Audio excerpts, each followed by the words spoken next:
الحمد لله وكفى وسلام على عباده الذين اصطفى أما بعد فأعوذ بالله من الشيطان الرجيم بسم الله الرحمن الرحيم وإذ قال موسى لفتاه لا أبرح حتى أبلغ مجمع البحرين أو أمضي حقبا فلما بلغا مجمع بينهما نسيا حوتهما فاتخذ سبيله في البحر سربا صدق اللہ العظیم۔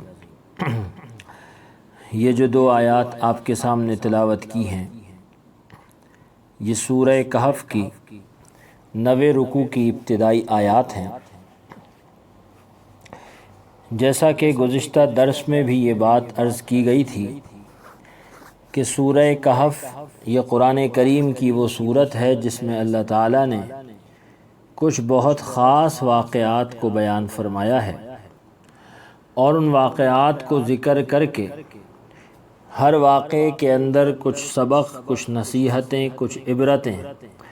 وہ امت مسلمہ کو اس کے اندر سمجھائی ہیں۔ چنانچہ یہ جو آیات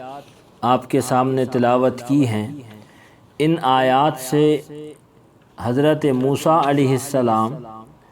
اور حضرت خضر علیہ السلام کا ایک واقعہ شروع ہو رہا ہے جو 2 رکوع پر مشتمل ہے، اور اس واقعے کے اندر اللہ تعالیٰ کی طرف سے بڑی حکمتیں اور نصیحتیں پوشیدہ ہیں، جن کو سامنے رکھنا انسان کے عقیدے کو درست کرنے کے لیے اور انسان اللہ تعالیٰ کی تقدیر کو اور تقدیر کے معاملات کو سمجھنے کے لیے اور اس دنیا کے نظام کو سمجھنے کے لیے بہت اہم ہے۔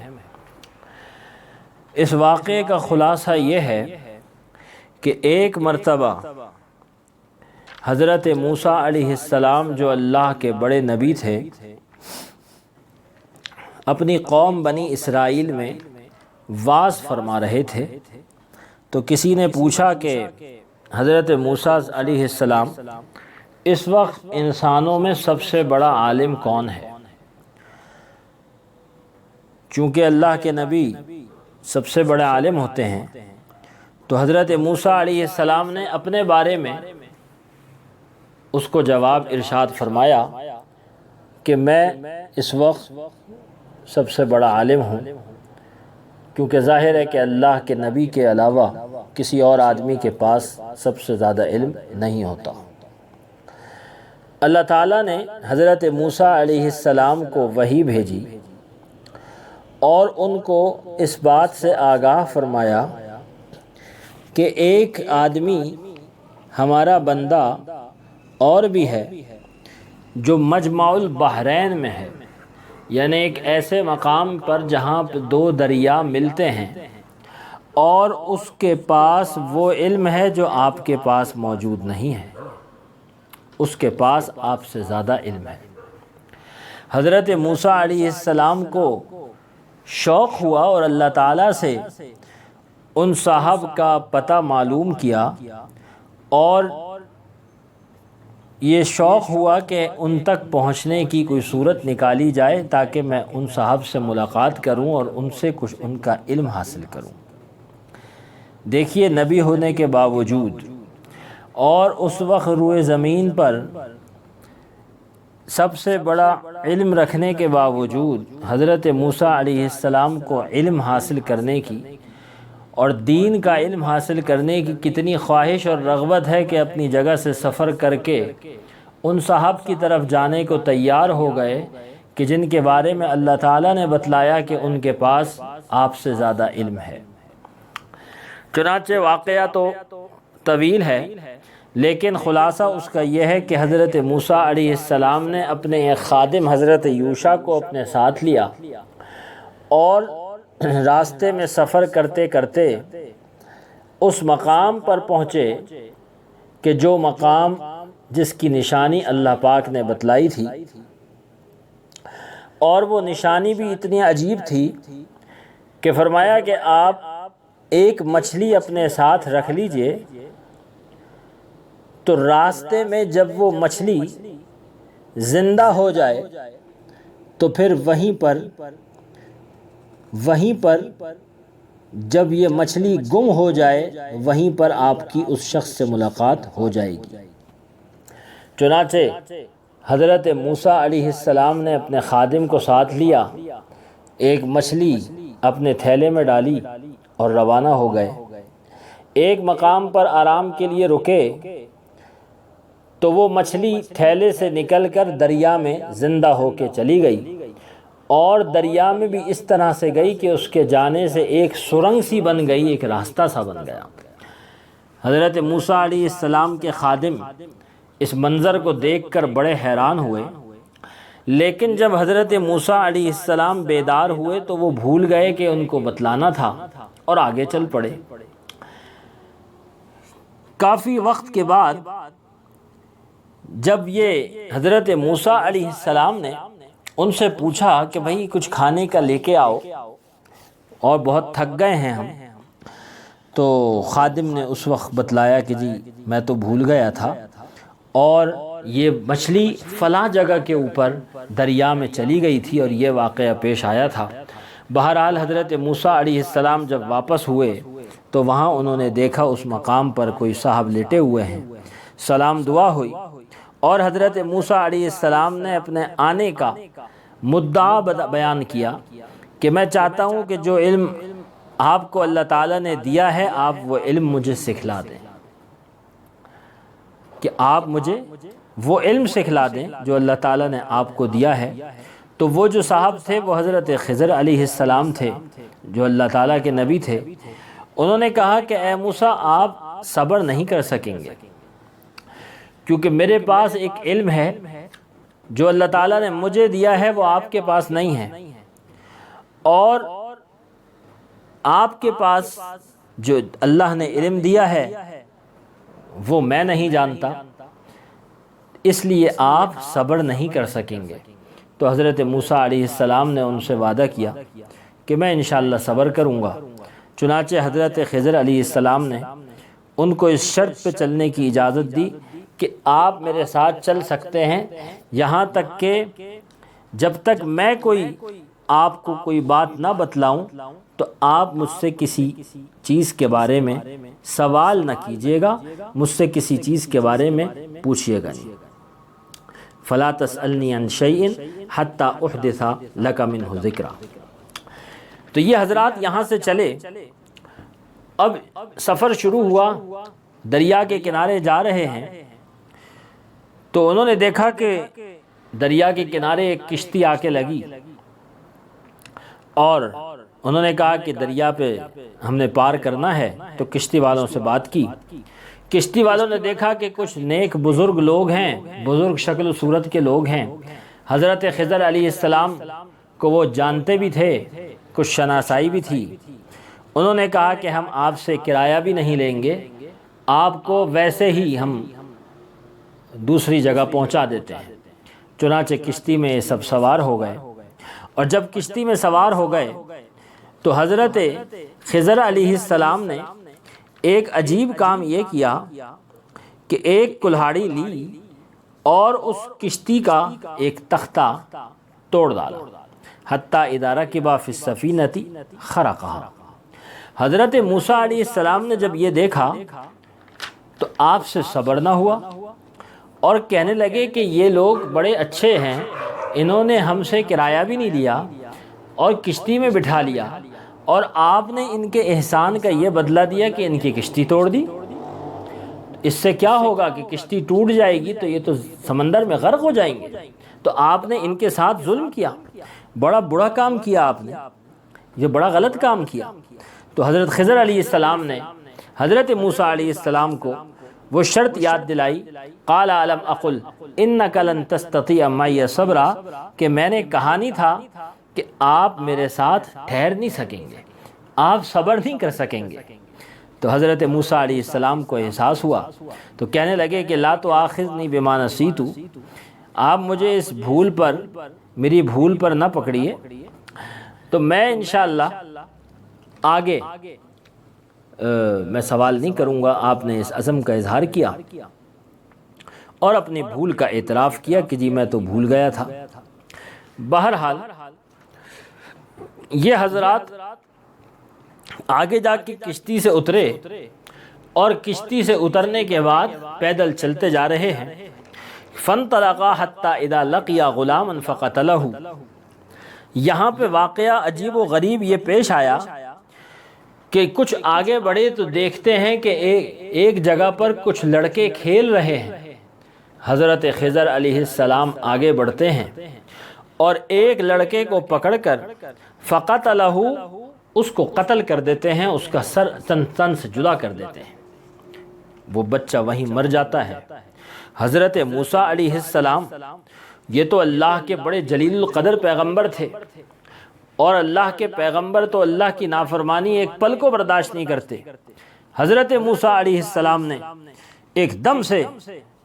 اعتراض کیا اور حضرت خضر علیہ السلام سے انہوں نے کہا اقتلت نفسا زکیۃ بغیر نفس، تم نے ایک نفس کو، ایک پاکیزہ صاف ستھرے نفس کو بغیر کسی جان کے عوض میں قتل کر دیا ہے۔ یہ تو بہت آپ نے غلط کام کیا، بڑا نامعقول کام کیا ہے کہ ایک جان کو قتل کر دیا، معصوم جان کو، کیونکہ وہ بچہ تھا، وہ تو بالغ بھی نہیں ہوا تھا، ابھی اس کے اوپر کوئی گناہ بھی نہیں تھے، اور اس نے کسی کا قتل بھی نہیں کیا تھا، اور آپ نے اس کو قتل کر دیا۔ حضرت خضر علیہ السلام نے حضرت موسیٰ علیہ السلام کو دوبارہ یہ وعدہ یاد دلایا اور کہنے لگے الم اقل لک انک لن تستطیع معی صبرا، کہ میں نے کہا نہیں تھا کہ آپ میرے ساتھ ٹھہر نہیں سکیں گے۔ حضرت موسیٰ علیہ السلام نے جب یہ معاملات دیکھے تو کہنے لگے ان سألتک عن شیء بعدہ فلا تصاحبنی، کہ اگر میں آپ سے اس کے بعد کوئی چیز پوچھوں تو پھر مجھ کو ساتھ نہ رکھیے گا، کیونکہ حضرت موسیٰ علیہ السلام نے جب یہ دیکھا کہ معاملات تو بہت نازک ہوتے جا رہے ہیں اور آگے کے معاملات کا کچھ نہیں پتا، تو آپ نے ایک موقع اور دینے کی خواہش ظاہر کی اور اس کے بعد کہا کہ پھر ٹھیک ہے، پھر آپ الگ ہو سکتے ہیں۔ چنانچہ اس کے بعد آگے چلے اور آگے چلتے ہیں تو آگے جانے کے بعد یہ واقعہ پیش آیا کہ یہ حضرات چلتے چلتے ایک گاؤں میں پہنچے۔ حتی اذا اتیا اہل قریۃ استطعما اہلہا، ایک گاؤں میں پہنچے اور چونکہ تھکے ہوئے تھے، بھوک لگ رہی تھی اور قیام کی بھی ضرورت تھی، تو پہلے زمانے میں کوئی ہوٹل کا رواج تو تھا نہیں، تو ان حضرات نے گاؤں والوں سے درخواست کی کہ ہمیں اپنے ہاں مہمان رکھ لو۔ تو رواج یہی ہوتا تھا کہ مسافروں کو مہمان رکھا کرتے تھے، قیام کا بھی انتظام ہوتا تھا، طعام کا بھی انتظام ہوتا تھا، لیکن وہ بستی والے ایسے تھے فَأَبَوْا، کہ انہوں نے انکار کر دیا اس بات سے کہ وہ ان کو مہمان رکھیں گے یا ان کی میزبانی کریں گے۔ فَأَبَوْا أَن يُضَيِّفُوهُمَا، یہ حضرات وہاں پہ بیٹھ گئے۔ اسی اثناء میں انہوں نے دیکھا کہ ایک دیوار ہے کہ جو گرنے ہی والی ہے، ایک دیوار ہے جو زمین پر گرنے والی ہے۔ تو حضرت خضر علیہ السلام کھڑے ہوئے اور حضرت خضر علیہ السلام نے کھڑے ہو کر فَأَقَامَهُ، اس دیوار کو اپنے ہاتھ سے سیدھا کھڑا کر دیا۔ حضرت موسیٰ علیہ السلام کو بڑا تعجب ہوا، کہنے لگے کہ ہم نے ان لوگوں سے مہمانی کی درخواست کی تھی، مطالبہ کیا تھا، انہوں نے اس سے بھی انکار کیا، اور آپ نے ان کا اتنا بڑا کام کر دیا، تو آپ چاہتے تو اس پر کوئی اجرت لے لیتے، کوئی پیسے لے لیتے تو وہ ہمارے بھی کام آتے، اور ان بستی والوں کا چونکہ ایک کام ہوا ہے تو ان کے اوپر بھی ایک حق بنتا ہے کہ وہ ہمیں اجرت دیں، کیونکہ جب وہ ہمارے اوپر احسان نہیں کر رہے تو ہم ان کے ساتھ کس بات کا احسان کریں۔ حضرت موسیٰ علیہ السلام نے جب یہ اعتراض کیا تو حضرت خضر علیہ السلام نے کہا ھذا فراق بینی و بینک، کہ اب ہماری اور آپ کی جدائی کا وقت آ گیا ہے، کیونکہ اب آپ کی شرط پوری ہو گئی ہے۔ اس کے بعد حضرت خضر علیہ السلام نے ان تینوں واقعات کی حقیقت کو بیان فرمایا اور ان تینوں واقعات کی پس منظر کو بیان فرمایا کہ دراصل ان واقعات کے پیچھے حقیقت کیا تھی جس کی وجہ سے یہ ظاہری طور پر کچھ ایسے کام ہوئے جو آپ کو مناسب نہیں لگے۔ فرمایا اما السفینۃ فکانت لمساکین یعملون فی البحر، کہ دیکھیے یہ جو کشتی کا واقعہ تھا، یہ جو کشتی کا واقعہ تھا، تو بات یہ ہے کہ یہ کشتی کچھ مسکین لوگوں کی تھی، کچھ غریب لوگوں کی تھی، اور یہ کئی بھائی تھے۔ بعض روایات میں آتا ہے کہ یہ 10 بھائی تھے، 5 ان میں سے معذور تھے، وہ بیچارے گھر میں رہتے تھے، اور باقی 5 محنت مزدوری کرتے تھے، کشتی چلایا کرتے تھے۔ تو یہ کشتی ان کی روزی کا ذریعہ تھی، جس سے یہ اپنا بھی گزارا کرتے تھے اور اپنے معذور بھائیوں کا خرچہ بھی چلایا کرتے تھے۔ تو فرمایا کہ یہ مسکین لوگوں کی کشتی تھی۔ فَأَرَدْتُ أَنْ أَعِيبَهَا، تو میں نے یہ چاہا کہ میں اس کشتی کو عیبدار کر دوں، اس کشتی میں عیب لگا دوں، کیونکہ بات یہ ہے وَكَانَ وَرَاءَهُمْ مَلِكٌ يَأْخُذُ كُلَّ سَفِينَةٍ غَصْبًا، یہ کشتی جہاں جا رہی تھی، اگر یہ کشتی صحیح سالم اس دریا کے اس کنارے پر پہنچ جاتی تو وہاں پر ایک بادشاہ ہے جو ہر صحیح سالم کشتی کو، ہر اچھی کشتی کو لوگوں سے چھین لیا کرتا ہے اور غصب کر لیا کرتا ہے۔ اگر یہ کشتی صحیح سالم وہاں پہنچ جاتی تو ان مسکینوں کی، ان غریبوں کی کشتی، ان کی روزی کا ذریعہ وہ بادشاہ غصب کر لیتا، وہ چھین لیتا، اور ان بیچاروں کی روزی کا سلسلہ ختم ہو جاتا، یہ بیچارے پریشانی میں آ جاتے۔ تو میں نے ان کی کشتی میں عیب لگایا، تو اس لیے ان کی کشتی عیبدار ہو گئی۔ اب یہ اپنی کشتی کو کیلوں سے اور مرمت کر کے اس تختے کو جوڑ لیں گے،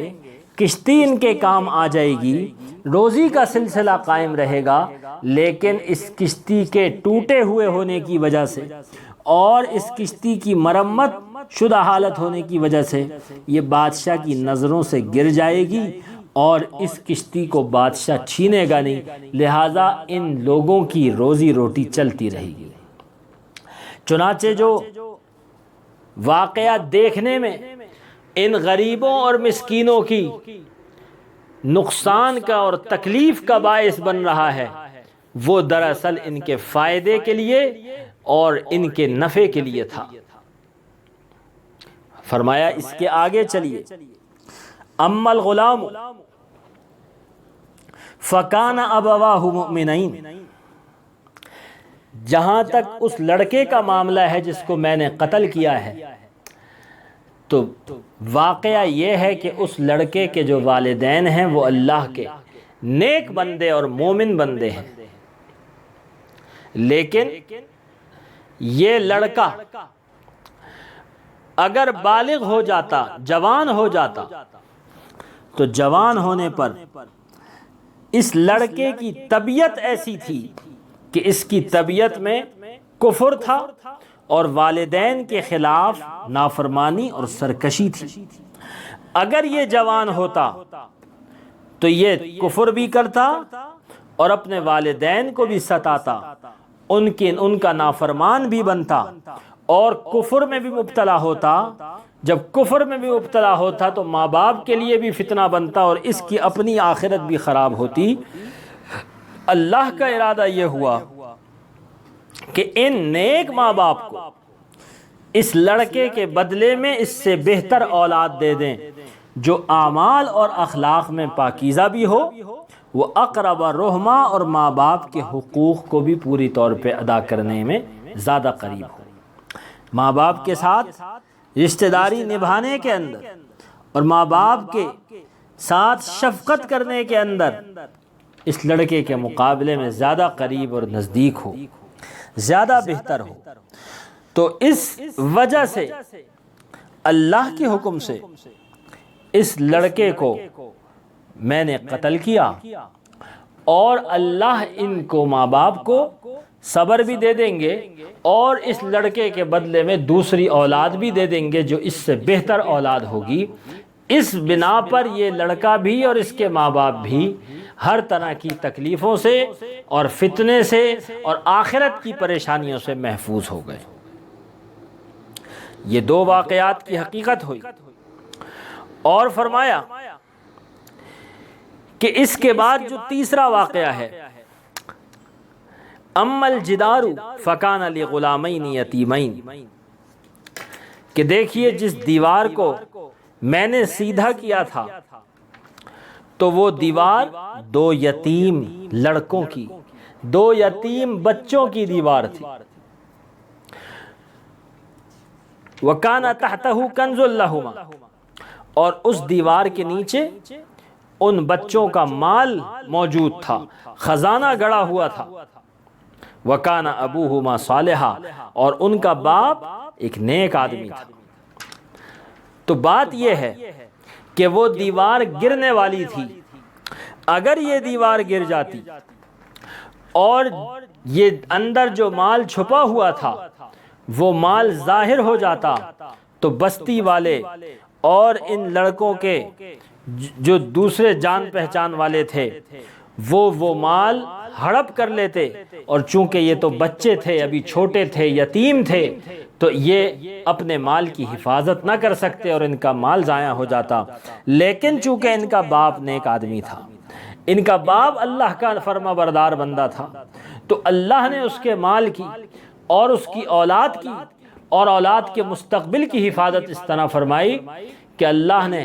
مجھے اس بات کا حکم فرمایا، اور اللہ نے مجھے اس بات کا ذریعہ بنایا کہ میں نے اس دیوار کی مرمت کر دی۔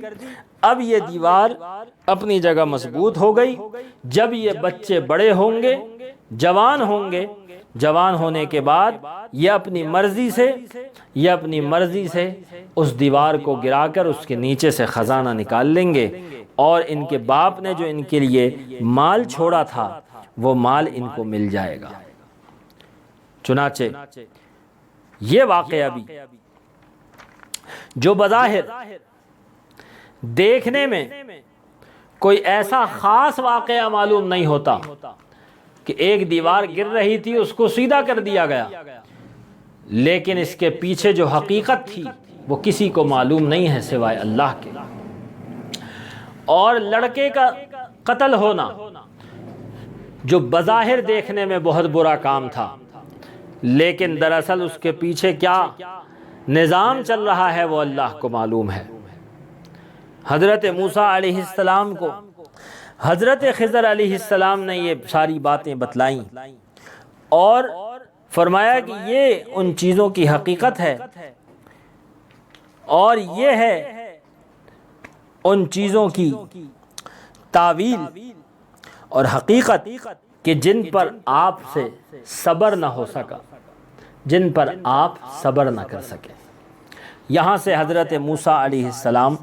اور حضرت خضر علیہ السلام کے راستے جدا ہو گئے۔ اس واقعے میں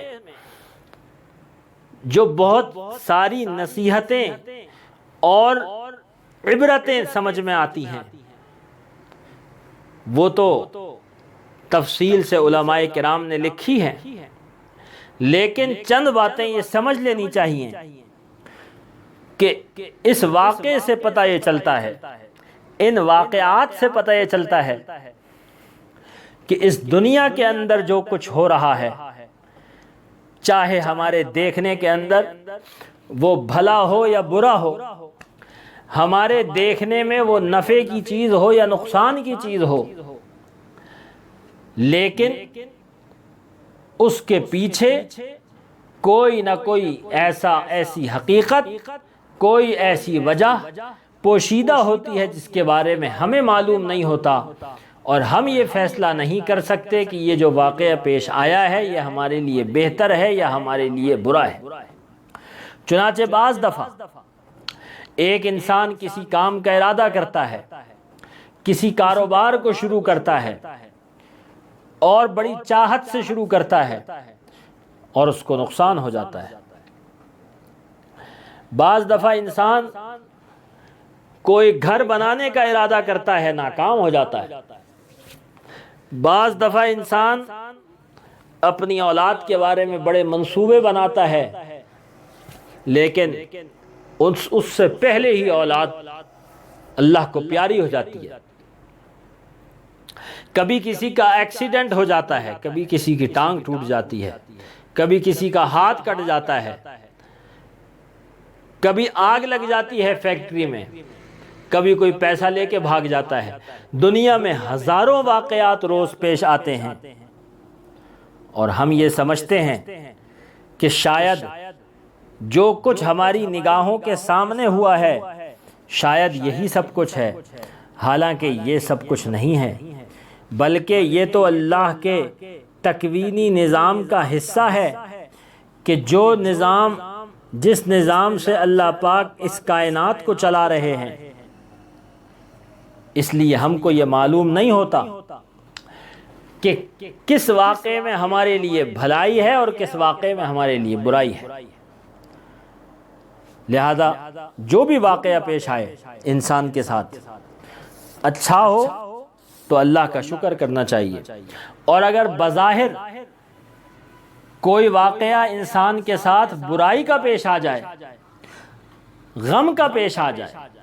آزمائش کا پیش آ جائے، تو اللہ کے سامنے صبر کا مظاہرہ کرنا چاہیے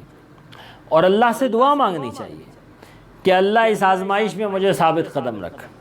اور اللہ اس نعمت کو جو تو نے چھینا ہے یا لیا ہے مجھ سے، اے اللہ اس کے بدلے بہتر بدلہ عطا فرما۔ دوسری بات یہاں پہ یہ بھی سمجھ میں آئی کہ دیکھیے، دین کا علم حاصل کرنے کے لیے اگر انسان کو دور کا سفر بھی کرنا پڑے، مشقت بھی اٹھانی پڑے، تو بھی سفر کرنا چاہیے، اور اللہ کے حکموں کو سیکھنے کے لیے، اللہ کے نظام کو سمجھنے کے لیے سفر کرنا چاہیے۔ اور یہ بھی سمجھ میں آئی کہ علم حاصل کرنے کے لیے عمر کی کوئی قید نہیں ہے۔ ظاہر ہے کہ حضرت موسیٰ علیہ السلام کی عمر اس وقت کافی زیادہ تھی، 40 سال کی عمر میں تو نبوت ملتی ہے، اور اس کے بعد کہ یہ واقعہ حضرت موسیٰ علیہ السلام کی نبوت کے کتنے سال کے بعد کا ہے یہ تو معلوم نہیں ہے۔ تو یہ بات معلوم ہوئی کہ علم حاصل کرنے کے لیے، دین کا علم حاصل کرنے کے لیے کوئی عمر کی قید نہیں ہے۔ اسی کے ساتھ ساتھ یہ بات بھی سمجھ لینی چاہیے کہ ہر معاملے کے اندر اللہ پہ توکل کرنا چاہیے، ہر معاملے کے اندر اللہ پہ بھروسہ رکھنا چاہیے، اور خاص طور سے دو واقعات کے اندر یہ بات ظاہر ہوتی ہے، اس لڑکے کے قتل کے واقعے میں بھی اور دیوار کے واقعے میں بھی، کہ جو لوگ نیک ہوتے ہیں، جو لوگ صالح ہوتے ہیں، جو اللہ کے مقرب بندے ہوتے ہیں، جو لوگ اللہ کے فرمانبردار بندے ہوتے ہیں، اللہ پاک ان کی اولاد کی بھی حفاظت فرماتے ہیں، اللہ ان کی دنیا کی بھی حفاظت فرماتے ہیں، اللہ ان کے بچوں کے مستقبل کی بھی حفاظت فرماتے ہیں، اللہ ان کے حلال کی کمائی کی حفاظت ان کے مرنے کے بعد بھی فرماتے ہیں،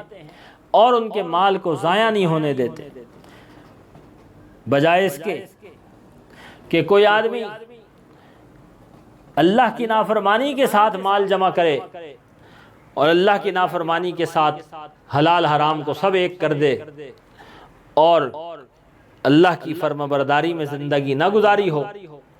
تو نہ اس کی دنیا کی کوئی گارنٹی ہے، نہ اس کی آخرت کی کوئی گارنٹی ہے۔ اس کی اولاد کروڑ پتی بھی ہو، لیکن اس کے بعد اللہ اس کو فقیر کر دے اور وہ بھیک مانگ رہی ہو کچھ عرصے کے بعد، یہ کسی کو معلوم نہیں، اور دنیا نے ایسے نظارے دیکھے ہیں۔ لیکن اگر کوئی آدمی تقوی پر رہے، صلاح پر رہے، نیکی پر رہے، اور جو تھوڑی بہت چاہے وہ روٹی کے ساتھ پیاز کھا کے گزارا کرے اور دو دو پیسے بچا کے اپنی اولاد کے لیے کچھ چھوڑ کے جائے، تو اللہ اس مال کی حفاظت بھی فرماتے ہیں، اللہ اس مال میں برکت بھی دیتے ہیں، اور اللہ اس مال کے ذریعے سے بڑے بڑے کام کراتے ہیں۔ حتیٰ کہ اللہ نے 2 نبیوں کو بھیجا ان نیک ماں باپ کی جمع پونجی کو محفوظ کرنے کے لیے۔ آپ اندازہ لگائیے کہ جن لوگوں کی وہ پونجی تھی اور جن لوگوں کے یتیم بچے تھے، یعنی قرآن کریم نے تو باپ کا نام لیا ہے، کانا ابوہما صالحا، کہ جس باپ کے یہ دونوں بچے یتیم بچے تھے، وہ باپ، یہ نہیں ذکر آتا قرآن میں کہ وہ باپ کوئی نبی تھا اللہ کا، نہیں، بلکہ یہ فرمایا کہ وہ نیک آدمی تھا۔ اس نیک آدمی کی جمع پونجی کی اور دولت کی حفاظت کے لیے اللہ نے اپنے 2 بڑے بڑے نبیوں کو بھیجا، ایک حضرت موسیٰ علیہ السلام اور ایک حضرت خضر علیہ السلام۔ وہ ایسے ہی تو اٹھ کے نہیں چلے گئے، اللہ کے حکم سے گئے ہیں اور اللہ نے اپنے حکم سے وہاں حفاظت کرائی ہے۔ تو اگر ہم اپنی زندگی میں حلال کمائیں گے اور نیکی اور تقوی سے کمائیں گے اور نیکی اور تقوی والی زندگی گزاریں گے، اللہ کو راضی کریں گے، تو بے شک ہماری اولادوں کے پاس کروڑوں اربوں روپیہ نہ ہو، ہمیں فکر کرنے کی ضرورت نہیں، اس لیے کہ اگر ہماری نیکی اللہ کے ہاں قبول ہو گئی، اگر ہماری نیکی اللہ کے ہاں منظور ہو گئی، اللہ ہماری اولادوں کو رائیگاں نہیں جانے دیں گے، ضائع نہیں ہونے دیں گے۔ اللہ اس مال کو، حلال کے مال کو کبھی ضائع نہیں ہونے دیں گے، بلکہ اس کو اس کے مستحق تک پہنچائیں گے۔ تو معلوم یہ ہوا کہ اس دنیا میں جو کچھ ہو رہا ہے، جو اللہ نے دنیا کا نظام بنایا ہوا ہے، اللہ کے اس نظام کے چلانے والے اور اس نظام کے اندر جو اللہ نے خدمات سپرد فرمائی ہیں اپنے کچھ نیک بندوں کے اور فرشتوں کے، اور یہ دنیا کے اندر واقعات پیش آتے رہتے ہیں کہ کوئی آدمی آگ میں جل گیا، کوئی بلڈنگ سے گر گیا، کسی کا ایکسیڈنٹ ہو گیا، کسی کے ساتھ کوئی حادثہ ہو گیا، کسی کو گولی لگ گئی، یہ سب بلا وجہ نہیں ہوتا، یہ سب بلا وجہ نہیں ہوتا، بلکہ اس دنیا میں تو کوئی ایک پتہ بھی اپنی جگہ سے اللہ کے حکم کے بغیر نہیں ہلا کرتا۔ تو بہرحال ان واقعات میں بڑی حکمتیں ہیں، بڑی نصیحتیں ہیں، اور سورہ کہف تو تقدیر پر ایمان کی صورت ہے۔ اس واقعے سے، حضرت موسیٰ اور حضرت خضر علیہ السلام کے واقعے سے تقدیر پر ایمان اور تقدیر پر بھروسے کا جذبہ اور نیکی اور تقوی کے اوپر کاربند رہنا اور نیکی اور تقوی کے اوپر مضبوطی سے اپنی زندگی کو گزارنا، اس کا درس ملتا ہے۔ اللہ تعالی ہم سب کو عمل کی توفیق عطا فرمائے، اور اللہ تعالی ہم سب کو نبیوں کی تعلیمات پہ چلنے کی توفیق عطا فرمائے، حلال کو کمانے کی اور حرام سے بچنے کی ہم سب کو اللہ توفیق عطا فرمائے۔ جو کچھ کہا گیا سنا گیا اللہ پاک اس کو قبول فرمائے اور اس کی غلطیوں کوتاہیوں کو معاف فرمائے۔ رمضان المبارک کے آخری چند دن باقی ہیں، اور ان چند دنوں کے اندر جو بھی کچھ موضوعات پہ گفتگو ہوگی تو ان کو بڑے دھیان سے اور بڑے غور سے سنیے اور آگے تک پہنچانے کی کوشش فرمائیے، اور کوشش کیجئے کہ رمضان کی ان گھڑیوں کو فضول باتوں میں اور لایانی میں گزارنے کے بجائے کچھ کام کی چیزوں میں، کچھ عملیات میں، کچھ اعمال میں، کچھ تلاوتوں میں، کچھ دعاؤں میں گزار لیں۔ اللہ ہم سب کو رمضان کی یہ نعمتیں اور راحتیں بار بار نصیب فرمائے۔ اللہ ہم کو رمضان کے برکت سے تقوی نصیب فرمائے۔ وآخر دعوانا ان الحمد للہ رب العالمین۔